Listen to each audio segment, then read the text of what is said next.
ലോകത്തിന് മുന്നിൽ യുദ്ധക്കുറ്റവാളിയായി നിൽക്കുകയാണ് ഇസ്രായേൽ പ്രധാനമന്ത്രി ബെഞ്ചമിൻ നെതന്യാഹു. എല്ലാ വിരലുകളും നെതന്യാഹുവിന് നേർക്കാണ് ചൂണ്ടി നിൽക്കുന്നത്. ഏറ്റവും ഒടുവിൽ റഫേൽ അഭയാർത്ഥി ക്യാമ്പുകളിൽ കഴിയുന്ന ആളുകളെ ചുട്ടുകൊന്നതിന്റെ പേരിൽ അതിശക്തമായ പ്രതിഷേധം നേരിടുകയാണ് നെതന്യാഹു. പ്രതിഷേധം ശക്തമായതോടെ കുറ്റം ഏറ്റുപറഞ്ഞ് രംഗത്തു വന്നിരിക്കുകയാണ് ഇസ്രായേൽ ഭരണാധികാരി. റഫേലെ തമ്പുകളിലുണ്ടായ ആക്രമണം പിഴവാണെന്ന് ഇസ്രായേൽ പ്രധാനമന്ത്രി ബെഞ്ചമിൻ നെതന്യാഹുവിന്റെ കുറ്റസമ്മതം. ഇസ്രായേൽ പാർലമെന്റിൽ സംസാരിക്കുകയായിരുന്നു അദ്ദേഹം. സംഭവം അന്വേഷിച്ചു വരികയാണ്. സാധാരണക്കാരെ അപായപ്പെടുത്തരുതെന്നാണ് രാജ്യത്തിന്റെ നയം. എങ്കിലും ഒരു പിഴവുണ്ടായി, നെതന്യാഹു വിശദീകരിക്കുന്നു.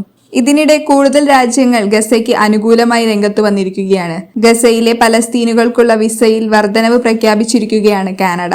കുടുംബാംഗങ്ങൾക്കൊപ്പം ചിലവഴിക്കാൻ ആഗ്രഹിക്കുന്ന പലസ്തീനികൾക്കുള്ള വിസയിൽ കാനഡ 5 ഇരട്ടി വർധനവ് പ്രഖ്യാപിച്ചു. ഗസയിലെ താമസക്കാർക്ക് നൽകുന്ന വിസകളുടെ എണ്ണം 5000 ഉയർത്തുമെന്നാണ് ഇമിഗ്രേഷൻ മന്ത്രി മാർക്ക് മില്ലർ വ്യക്തമാക്കിയത്. ഗസയിൽ അരങ്ങേറുന്ന മാനുഷിക ദുരന്തത്തെക്കുറിച്ച് അതീവ ഉത്കണ്ഠാകുലരാണ്. പലർക്കും തങ്ങളുടെ പ്രിയപ്പെട്ടവരെക്കുറിച്ച് ആശങ്കയുണ്ടെന്നും മില്ലർ പറഞ്ഞു. ഗസ വിട്ടുപോകാൻ ശ്രമിക്കുന്ന പലസ്തീനികളെ സഹായിക്കാൻ സർക്കാർ പ്രവർത്തിക്കുന്നുണ്ടെന്നും എന്നാൽ കാനഡയുടെ നിയന്ത്രണത്തിന് പുറത്തുള്ള ഘടകങ്ങൾ കാരണം പ്രദേശത്ത് പുറത്തേക്കുള്ള നീക്കം നിലവിൽ സാധ്യമല്ലെന്നും മില്ലർ വ്യക്തമാക്കി. കുടുംബത്തോടൊപ്പം കാനഡയിൽ താമസിക്കാൻ ആഗ്രഹിക്കുന്ന ഗസയിലെ ആളുകൾ ഈജിപ്ഷ്യൻ ബയോമെട്രിക് സ്കാനിങ്ങിന് വിധേയരാകണം. ഇതിനായി ഈജിപ്തിൽ പോകണമെങ്കിൽ ഇസ്രായേലി അധികൃതരിൽ നിന്ന് അനുമതി വാങ്ങണം. ഇതാണ് തടസ്സം. അതിനിടെ ഇസ്രായേലിന്റെ ആക്രമണത്തിനു മറുപടിയായി വീണ്ടും ഹമാസ് മിന്നലാക്രമണം നടത്തി. ഇസ്രായേലിലെ രണ്ടാമത്തെ വലിയ നഗരമായ ടെൽ അവീവ് ലക്ഷ്യമിട്ട് തെക്കൻ ഗസ നഗരമായ റഫേൽ നിന്നാണ് ഹമാസ് മിസൈലുകൾ തൊടുത്തത്. 8ഓളം മിസൈലുകളാണ് ഹമാസ് തുടരെ തൊടുത്തതായാണ് റിപ്പോർട്ട്.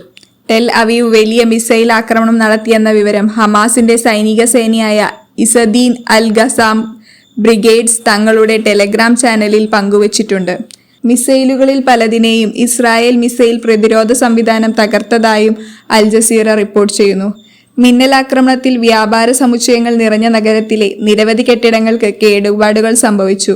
വിവരം ഹെർസ്ലിയ, പേറ്റോടെക്യ ഉൾപ്പെടെയുള്ള നഗരങ്ങളിൽ നിന്ന് റോക്കറ്റ് സൈറണുകൾ മുഴങ്ങി. നിലവിലെ റാഫേലെ ഇസ്രായേൽ സൈനിക നടപടികൾ സ്വീകരിക്കുകയാണ്. സംഭവവുമായി ബന്ധപ്പെട്ട് ആളപായങ്ങൾ ഉണ്ടായിട്ടില്ല.